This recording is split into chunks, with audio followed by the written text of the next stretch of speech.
Welcome to KIMEcast, where we break through and cut the BS in sports medicine, rehabilitation, and sports performance, and talk about how things really work. All right, welcome to KIMEcast. Tony Mikla, Russ Dunning. So we had a great time this weekend. We actually got to hang out together quite a bit at our kids' volleyball tournaments. We were up together. It was actually in Reno, so it was a big Western regional thing. So it was kind of fun for the kids. Our daughters are 11, so it was fun to be in that space. So we got to hang out with a bunch of parents and stuff as usual, just in a good social environment. We got like a tremendous amount of conversations about just health and wellness and the whole thing. Like the kids are like, look what they're doing. I wish I had my youth back. I wish I could do these things. And then the aging parents, and some of us are in our low 40s, some of us into our 50s and seeing change. But I think it's stuff. We got asked like some great questions and some just fun kind of back and forth conversation trivia wise of, one question that was posed to us was, what's the decade of life that has the biggest change? And of course we could talk about the youth here, like in early development or from 10 to 20 is probably a massive change in a human being. But then what would be the next biggest change that happens? And so that can handle that's a good thought. It's a stimulating kind of a thought or an idea. And then as we got into it and kind of got worked through it a little bit more, it was like, wow, there's a lot going on in this phase where it's difficult for people. So my thought on this, I came up with this idea of it being, I think certainly 50 is like a big change. From 50 to 60 is like a big change, undeniable. I think that it may start slowing down like 45 to 55. It kind of depends on the person, but I'd probably land on that I think that from 45 to 55 is probably the biggest like pivot. And then as you get into the late 50s, it's less of a pivot than it was. But that bunch can be moved, but that's my thoughts. What'd you think? Yeah, I love that thought process. It does speak to, vitality and longevity and as we were thinking about which decade is the hardest or the most difficult, the most trying on the human brain, or you could think of like an inflection point. When is it? When do you say, "Oh, this is a lot different than it was a few years ago"?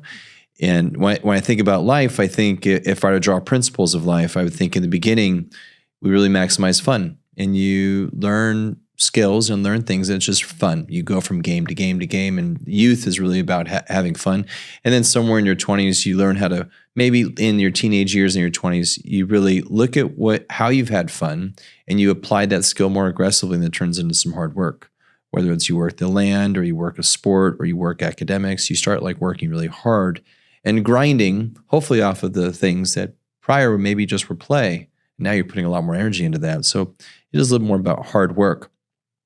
I think in that process, as you get into your late 20s and 30s, your mission really starts becoming more evident. You utilize what you've had fun with, and then whether you know it or not. Right? You just start following a path for sure. Yeah, the mission kind of comes alive just by you just constantly doing and say, oh, this is what I'm good at. I should try and change the world with this in some capacity.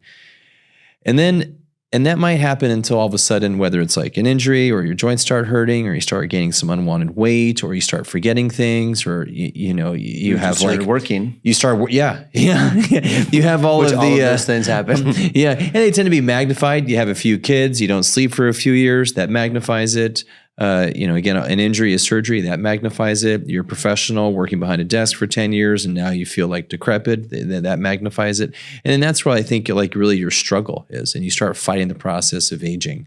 And I think people do experience that in their late 30s and early 40s if they had significant injury. Yeah. And others who've never had like a really severe injury, it might be pushed more to the mid 40s and late 40s of really where they're starting to really battle their body. You're battling your brain. And you're fighting the process, and you're not sure how to fight. And I think that's always the fun conversation people have with us is, how do I fight this process? Yeah, totally. So where did you land? I think it's at the fight. It's like, oh shit. You mean it is? I think the old adage was like the midlife crisis. So it's right when you really start fighting it. And for me, I'm 43, and I think I am fighting it ahead of the curve. I think that's why I'm so vocal about shit like this, is because I don't hurt. I feel perfectly fine every day, but I know it's coming. And so like, I better start improving my lifestyle choices to magnify myself because I know that the turn is just around the corner. Said another way, I had fun last summer, and I think, I don't know, my wife and I went for like a weekend thing. No, a week-long thing camping, and I ate all the wrong food and did all the wrong things in terms of staying up late, eating like shit, and I gained like 5 pounds. And it was the first time in my life where it didn't like come off. Quite sweet. Yeah. Like, oh wow, it didn't just come off. I just gained it and it stayed. Yes, and that was a moment, but those moments will continue to collect. Yeah, that's it. I agree with you. Like, I think it can push back a little bit, but it seems like around the 45 age is where things are. I'm 45 now, and I wouldn't say I've had this like huge transition that I felt, but in working with people, we're fortunate we get to move all day. Very rarely do we sit for more than, an hour or two. It's very much we're moving all day, and we're fortunate to do that in the lifestyle that we have. But when we're working with patients, like, over my career, like, it's very rare that I see someone between the age of 20 and age of 40. I mean, that's just not a very common patient, right? Yeah. So from a health and wellness standpoint, and that's the least common person that's going to go to the doctor, which was the whole thing with Obamacare a decade ago, is you guys need to pay for insurance and they're like, we don't want to because we don't go to the doctor. We don't use it. And they're like, no, you have to because it supports the people that do go that are, over 50, 60, et cetera, right? So that's real well known that that's not a very common person who's been seeking like healthcare, rehab. They don't have pathology yet, right? Mm-hmm. So they're seeking health. I think the movement in that age group is tremendous in the health and wellness and preventative side of things. But you certainly start to see a change at maybe in the 40s, but definitely into the 50s, where to your point, a lot of things change. I think you're less about yourself at that point, and although you're interested in self-preservation and self-improvement and in the way of fitness and health, you do have two other huge pressures typically: your kids most likely, and then a job, or one of the other, or both, in many cases. And then it becomes like, okay, I still want to do some things for myself. I still want to work out. I still want to exercise. These are so important to me. How in the hell do you do that and still do? Not like with us having kids. I'm 45, 43. Our kids are 11. My oldest is 13. You've got some right behind that. Like, it's ridiculous. Like, the day is ridiculous, right? And I'm not the one driving them around and doing everything, right? But it's busy. It is. Yeah. What are the principles? Like, when anyone says like, oh, if a younger person, if you're in your late 20s and 30s and you say something like, oh, I didn't really have time to do that. Like, talk to someone with 3 kids in sports, and then you're like, oh, managing school and outdoor activities with whether it's sports or music or extracurricular stuff, and then you got the whole weekend thing, which weekends are not yours anymore. Yeah. And this is why I like waking up early on Saturday and Sunday, because that's my moment. I get an hour on Saturday morning, an hour on Sunday morning, where it's like, I can think. Yeah, absolutely. No, it's crazy. I remember this conversation I had with a patient years ago, at least 10 years ago, probably 12.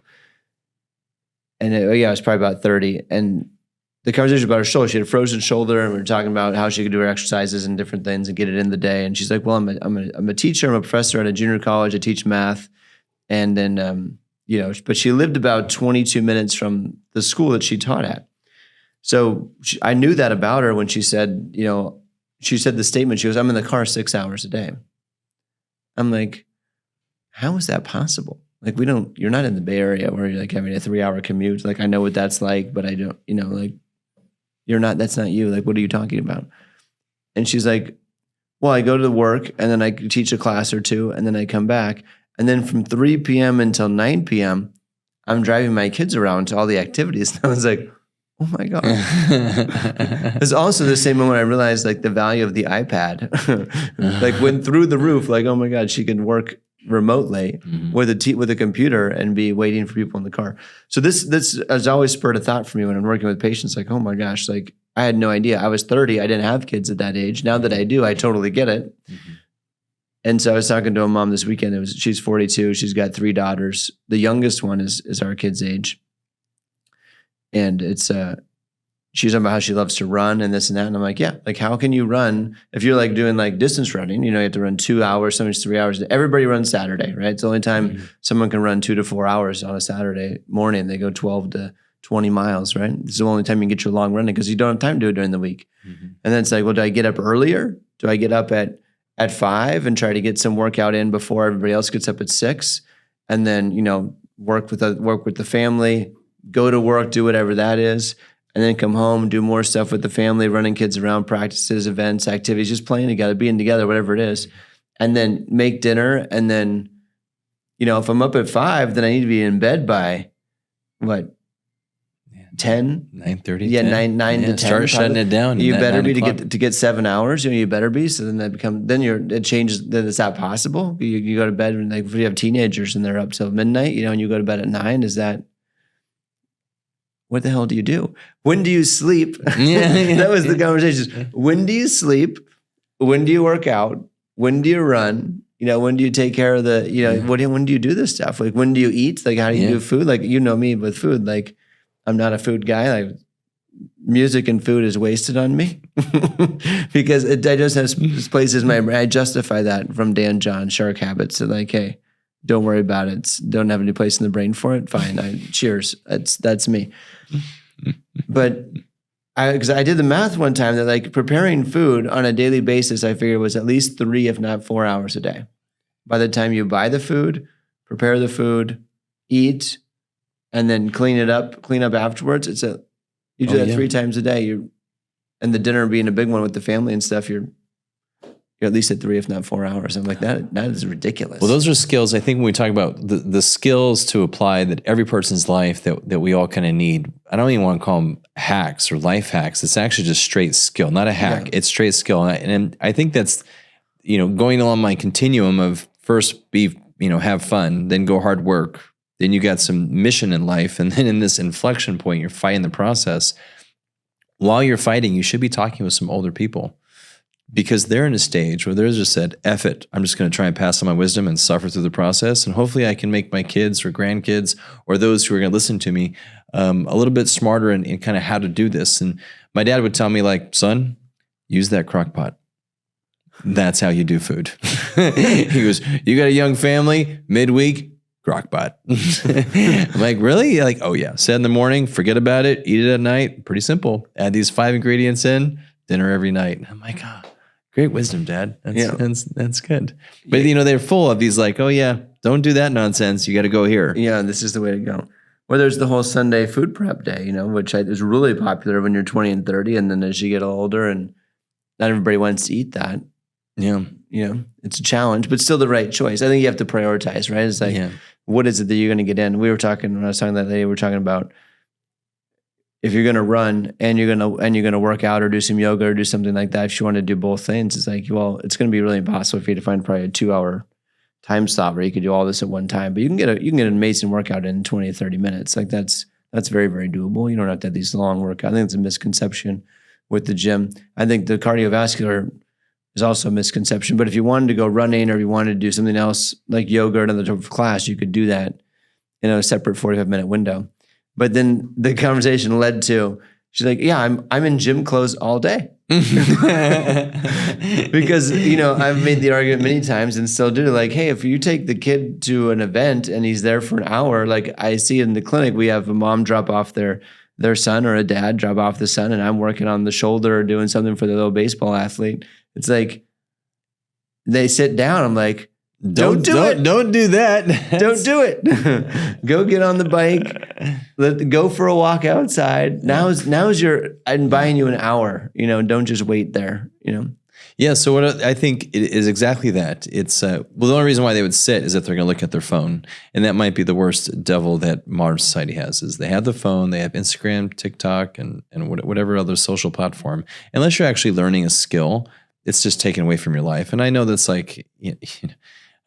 I try and pass the message personally. I like saying that social media is the new smoking. That's kind of how I love looking at it. Like there's really nothing good about it. And when you do it, you're like, oh, you're wasting moments. That could be a time for mobility. It could be time for a walk. That could be a time for sunshine. That could be time for actually engaging in someone. But I know it's like talked about, and I don't think it's risen to what are the I'd say it's up there with like alcoholism and gambling. It's just right there. It might even be ahead of it in my book. But if there is like an important skill, it's how not to do that. Yeah, no, there's no doubt about it. Well, it's just so unauthentic. That's why I've never been a big fan. I don't even look at it much. I looked at it last week on some stuff, and it put me in a bad mood. You have to really be careful, and I'm pretty resilient to that kind of thing. And even still, I was like, oh my gosh, it just kind of drug me down. But it is so addictive to like just scroll through stuff and get information. Yeah, mindless information. But it does give you some perspective of what's going on and what people are doing. But I'm not sure if it's a real one either. I mean, I think you have to, if you're not really grounded in your own path and your own life and other things you're doing, I think that can be a huge detriment. Well, it's a huge time waster regardless. Huge. Well, I'd say this. It does apply to this principle. I read a great book by Steve Collier called Art of Impossible. And Art of Impossible talked about a lot of people who've done amazing things in this life and how they have done it. And he has a great chapter about how we ingest information.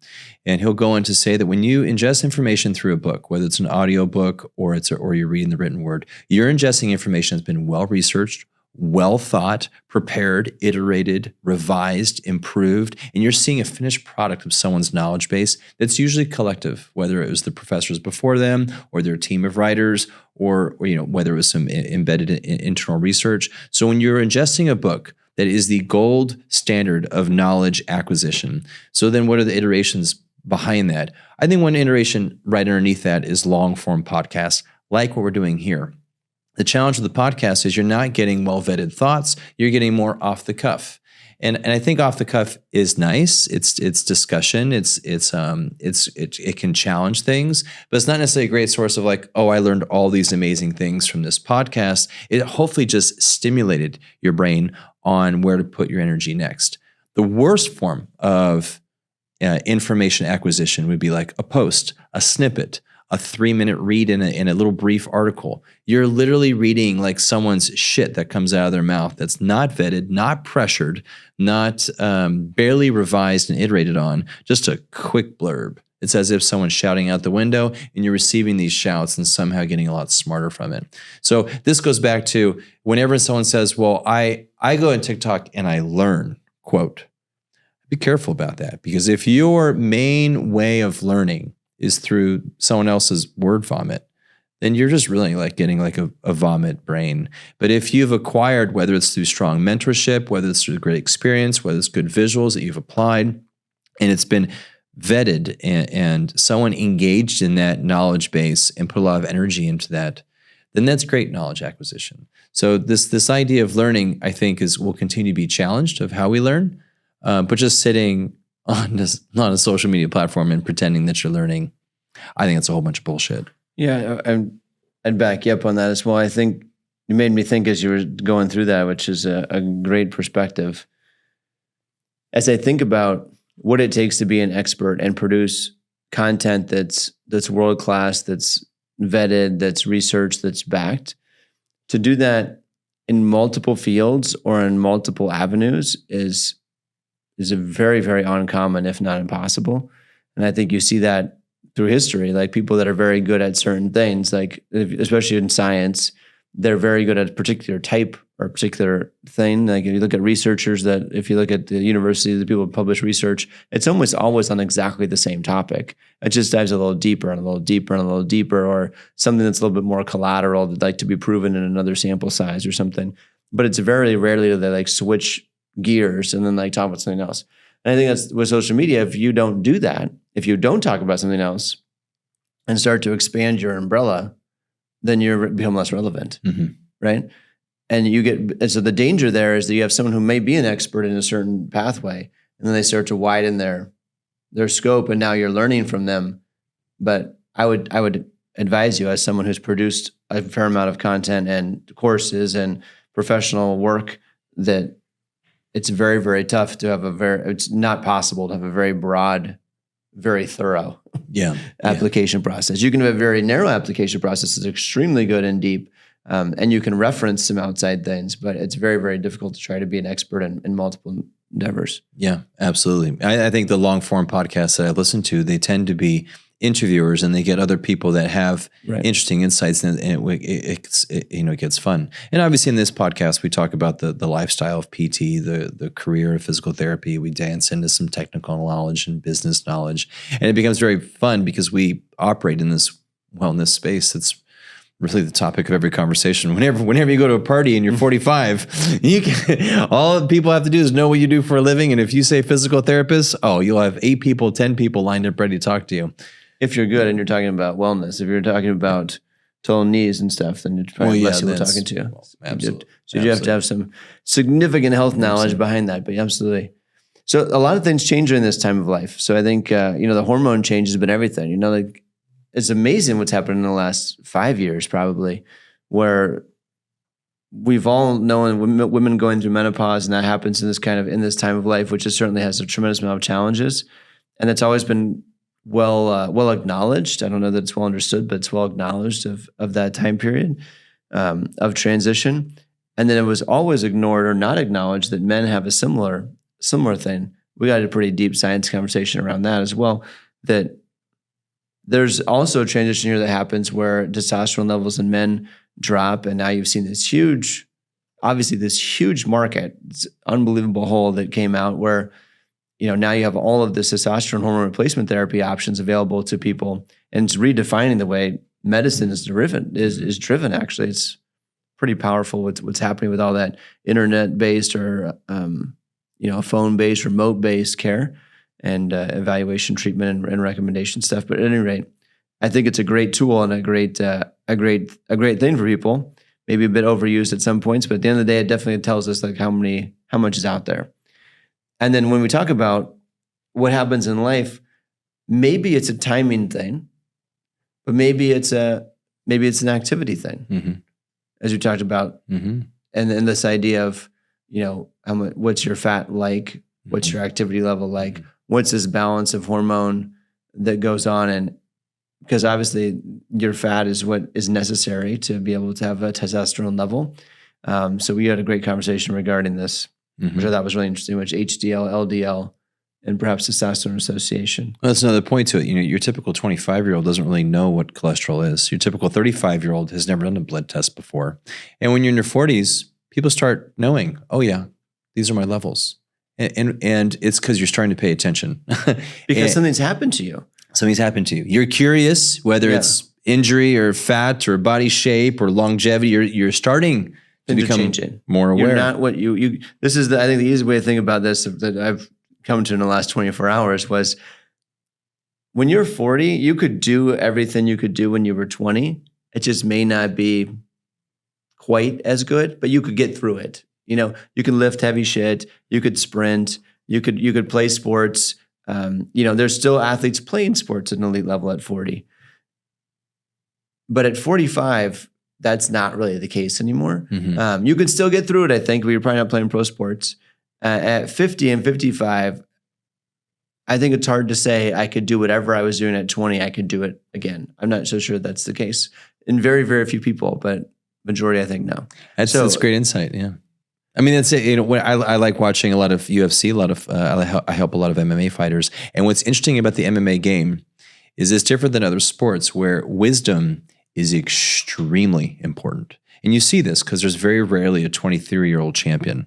The 23-year-old might be the best athlete, and they'll rarely ever be the best fighter. Rarely, because they don't have the wisdom for the game.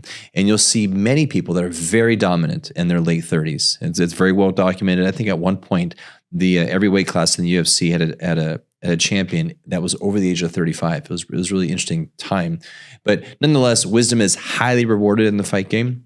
So you'll oftentimes see 36, 37, 38, 39 be extremely competitive, but you'll rarely see 42 and you will not see 45. So there is a sharp turn in between 35, best in the world, 40, wow, that's pretty amazing. He's 40 and still doing it. It is amazing when you see that happens. And if it's 45, you're like, what are they on steroids? So you just don't see it. Right. And that's exactly the curve that you're talking about. So back to your scientific fat levels. Oh yeah. So, well, I think the idea of hormones means what's your fat look like? Because how can you think about hormones without thinking about vitamin D and sunlight and then your healthy fat, since that's how your body constructs all these things. And the type of fat you have, if you eat a lot of sugar, you get a shit ton of triglycerides. That's your probably the worst fat. If you have a lot of carbohydrates and sugar that you do not use, your body likes to store all that, and it travels through the blood, and you'll note that your triglycerides are really high.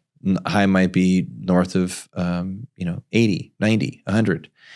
If you eat well and you don't have an unnecessary amount of sugar and complex carbs that you don't make use of, I think it's a really important point about nutrition. If you're eating a lot of high energy things and you don't actually use that for anything, you probably has no choice but to shove all those carbohydrates and make fat with it. So you'll see that triglyceride go way up. But actually, if you ingest fat, well, that's when it starts really kind of playing interesting games with your HDLs and LDLs and total cholesterol.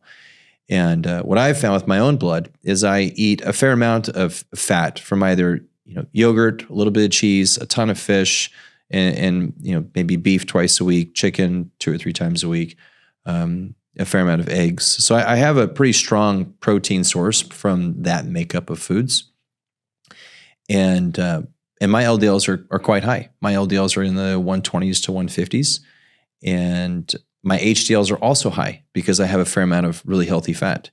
And so I read more on the ratio of triglyceride to HDL, and you want those to be really close to 1-to-1. In other words, ideally, you want your triglycerides under your HDL. But it led me down this path of where 5 years ago I could care less. I didn't care. I had 12% body fat. I don't effing care what my cholesterol is. And now I've been more convinced in my 40s that I need to be paying attention to what is my HDL, what's my healthy fat, knowing that guides with the collection of vitamin D and sunlight. It goes toward my hormones, which is my vitality. It is my energy. If I need 1 cup of coffee or 2 cups of coffee, it might be hormones and it might be how much sleep I had last night or 2 nights ago.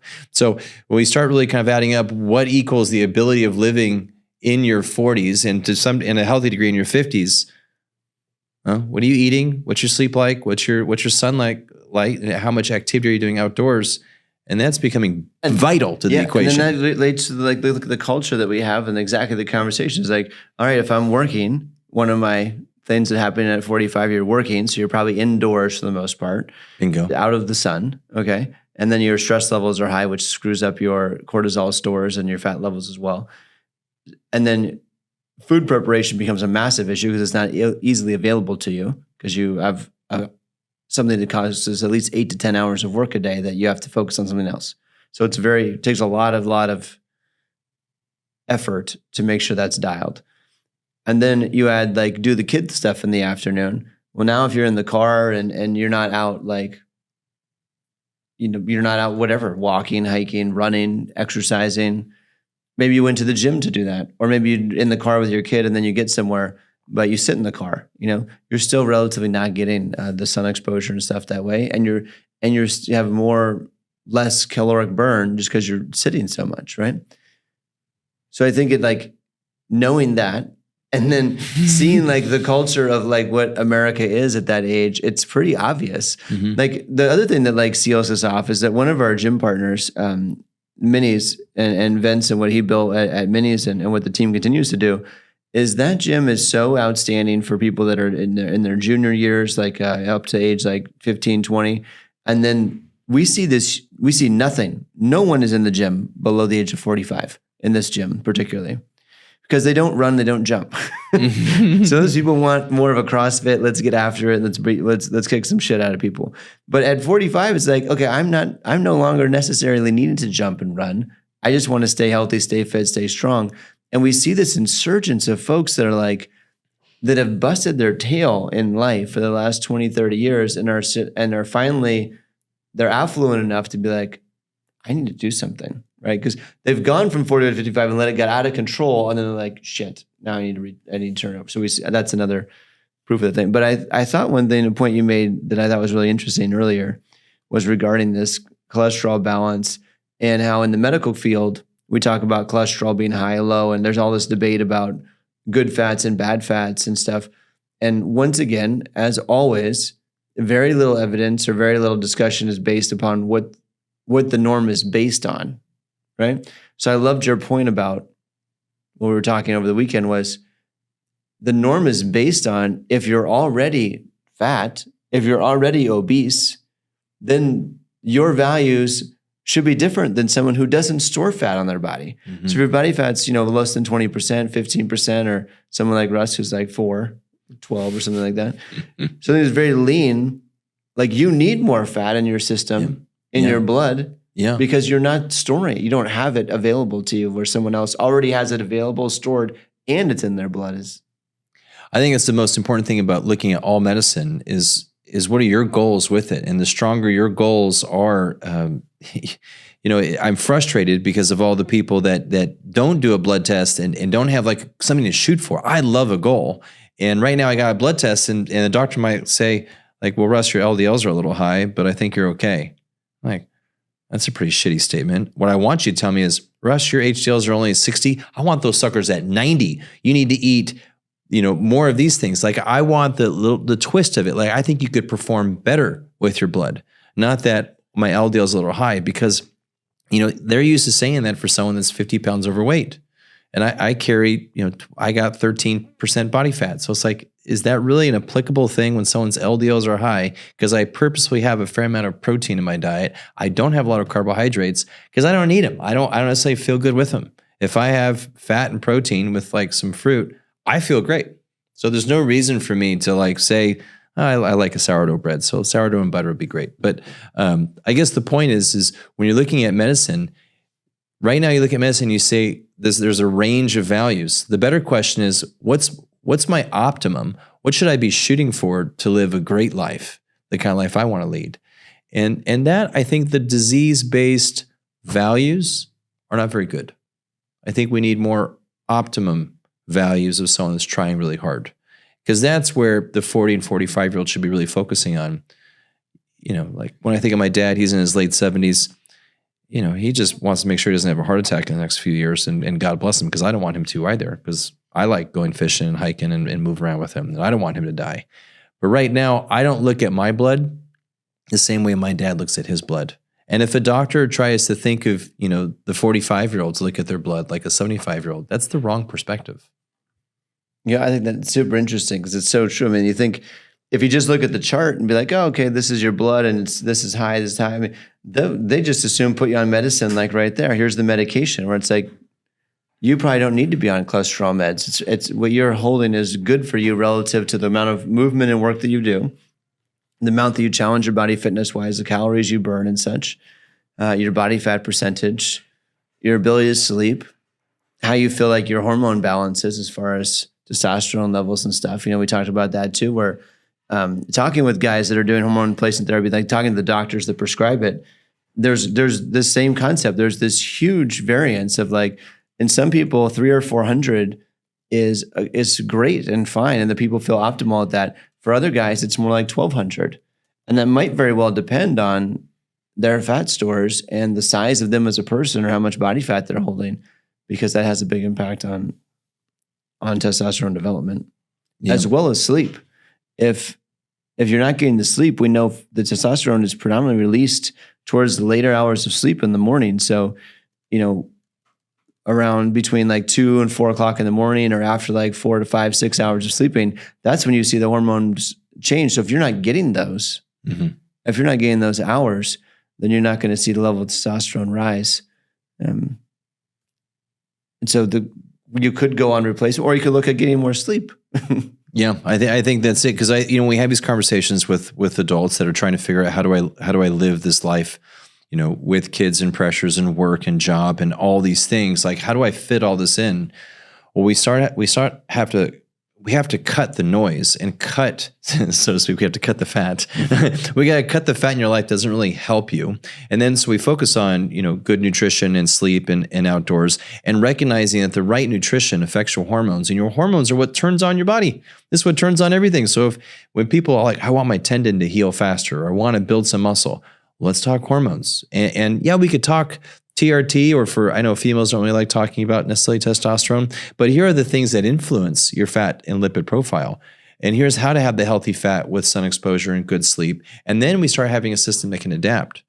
And now we can apply stress to it. And this is where exercise fits in, because we've definitely seen our fair share of people that are motivated to be healthier and live longer and make it a better life. So they do the right things, but they just get hurt, possibly because they're a poor adapter, because they don't have an adaptive system yet, which leads more into sleep and nutrition, aerobic health. Yeah, or they've adapted. I mean, that's the other thing. I would say this to people all the time. Whenever I get a chance to teach, I say the same thing, is that you're always adapting.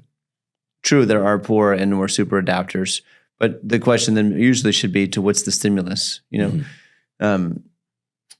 But we're always adapting. We're always teaching the body. And if you've gone to a work environment or a sedentary environment where you're under fluorescent light all day and you're staring at a computer blue screen and you don't move very much, your body is adapting to that environment, and it's not going to be very good at the things that it normally would be good at if you got some sunlight, if you got 10,000 plus steps in a day and you were moving more and you had more just regular activity throughout the day, and you weren't in front of a screen. Whether or not that matters, I don't know how much, but it's got to have some effect.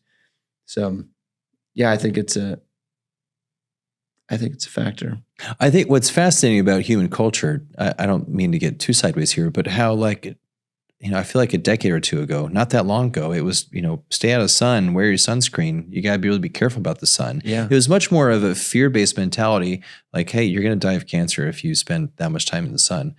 And then now I think it's becoming more common knowledge that if you don't spend 30 minutes in direct sunlight midday, like, wow, did we just turn that 180? and that got me down a deeper pathway of, I asked my AI bot that I've customized to my own life, and that's a different side topic. But I asked my personal GPT, like, give me research on people with the right lipid profile and their prevalence for skin cancer. It couldn't tell me that. Like, oh, well, that's interesting, because I guess the point is, if your lipid profile is good and you have a healthy amount of body fat, that should help you adapt to stress in life. And then, both the sun stress and physical stress and, psychological stress, it should improve your adaptive response. And really, is disease-based medicine actually looking at just 100 million people who are poor adapters because they've been in a work-life situation with poor balance, indoors, overweight. We've been studying them for 50 years. Right. And now it's like, oh, that's the wrong cohort. I actually don't care about their values. I care about changing them and helping them. Sure. But I don't have any concern with, like, what's optimal living. You have the wrong cohort. Yeah, exactly. You have the wrong sample size. I think this would be this is what's going to be crazy. Like whenever it happens, whenever it finally gets released, I think that all these companies, when Apple decides to do it, or Whoop, or whoever it is, the nice, I think Apple and maybe Fitbit, but certainly Apple and Samsung with the Galaxy stuff with their watches, they collect so much information. And I don't know if you know, but Apple, like, obviously they knew everything they can collect on the watch, but they patented just like 2 years ago, like taking temperature through the AirPods, to the earbuds. So they can take body temperature, they can heart rate, respiratory rate, sleep hours, all of these things, which you could argue like a little bit accurate, a little bit inaccurate. We've done some stuff. We've done a fair amount of clinical testing, and Russ is pretty adamant about this stuff. We're comparing the watch to the heart rate strap to like actually taking pulse. It might be a little bit off, but it kind of does a pretty damn amazing job of being pretty darn good, especially over time. If you look at averages over time, it's pretty respectable. I think we'd have to say that it's definitely in the ballpark. But when you start thinking about that, the data that's collected, this is the first time, over the last probably almost 10 years now, but certainly over the last 5 or 6 years, where we have an unbelievable amount of data on healthy people, on average people, if you will. Whereas before this, all of the data on health and how you're doing was based on people that went to see the doctor, which, as we just started talking about, are unhealthy. You don't go see the doctor until you're 40, 45, 50, or you have pathology. Then they start measuring you. But they really don't have great normative data to go against, I would say, because they're not testing those people. Maybe they did at some point, but they're not redoing it, where now you have millions and millions of people and data points that these groups like Apple and Samsung can track. Not only do they know like what all your stuff is, they know if you fall, like it tells you, right? They know where you go because they all have app systems or maps built in. So they know if you go to the hospital. They know if you go out to dinner a lot. They know if you are going to the grocery store and spending an hour there, or if you don't ever go to the grocery store. They know a lot of habits about you. And it'll be really interesting when they start combining this data to be like, all right, these people that had, X, Y, and Z findings, whether it be like hours of sleep, resting heart rate, HRV, you name it. And then combine that with like habits that they see in life, how many steps a day they got, where they choose to spend most of their time, because they know that, like if you're sitting, if you're standing, if you're moving versus, and then you take all that to like, okay, well, how many times did you fall as you aged? How are you going to the hospital regularly? Because it's different when it knows when you go to the ER, because that's a different building than when you go in to visit your doc for a annual exam, I don't know. I just think that when they decide to unload that data, if they ever do, and you go to Apple's website and you look at the bottom of their page and it says Apple Health, and it will tell you all the kinds of stuff that they're doing and interested in. That's not what they market or how they push things, but the power there and the leverage that they could unleash on knowledge of real people in real time, reliving their real life is unprecedented from a research standpoint. What amazes me as a physical therapist is the longer I live, the more I'm interested in everything we've just talked about today, because I've recognized it's the key variable that helps someone adapt to stress. And I think when you're younger, you try and figure out what's different, what's better. Is it the Bulgarian split squat or the raised ATG split squat? Which one's better? You really kind of get in the minutia of like, oh, is it the hip thruster or the single leg hip bridge, or do the single leg RDL for maximum gluteal contraction? And when you're actually in real life, you realize like, let's put some stress to the body. I'm actually curious, do you have a system that can adapt to stress, period? And then how can we magnify that stress? And because you realize that's what actually moves the needle. I think debating exercise, I think what's interesting is movement. I think movement, you have to be very smart. But debating strength is kind of silly, But to really ask questions about how do humans adapt and what are the lifestyles that really move the needle, that's transcendent. I think that's what makes us be truly an influencer and change a life right there. Yeah. It's all about stress adaptation and the different kinds of stress, like whatever it might be, whether it be emotional stress or financial stress or relationships, or whether it be physical stress, like load that you're carrying, weight that you're carrying, exercise that you're doing, and all the other stresses out there. And it's how well is your body able to adapt? Has it been buried? The human adaptation curve is pretty well understood. What's misunderstood about it is the application of it to every human. It's like, we know that the body can go hard and take a lot of load. We've proven this in strength conditioning, that you can take a lot of load for a period of time. The most common time period is 6 to 8 weeks. We load someone for 6 to 8 weeks, and then we unload them for a period of time, usually 4, 5, 10 days, depending on what we're trying to go for. And the body has what's called a supercompensation and adaptation curve, where when you unload them, it heals tremendously well, and it rebounds and bounces, and it does things it could never do before. That's called a PR, a personal best, or a world record. You'll see it in the Olympics this summer in Paris.